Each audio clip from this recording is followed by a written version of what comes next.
And staying with the news from the education sector, a dispute between a female teacher based at the Vere Technical High School in Clarendon and a parent could be set for an amicable and speedy conclusion following fresh developments in court today. Charles Benbow is the attorney representing the teacher. It is unfortunate that this parent-teacher's relationship has been brought into the court, and it's very unfortunate.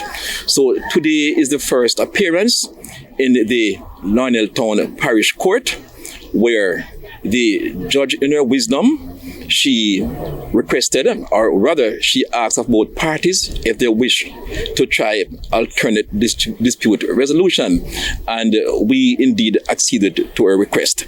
So that will be done between now and September, when the case will be brought back in the Jamaican court this time on Monday, the 2nd of September, where the result of the mediation was made known, and then the court will move forward from that. It's reported that in May this year, a student hurled expletives at the teacher and then walked out of the classroom. The teacher then held on to the student's bag. The child's parent tried to retrieve the bag days later when a fight ensued between them. The two were eventually charged in relation to the incident. She's not guilty of the situation. What has resulted really a case of self-defense, unfortunately.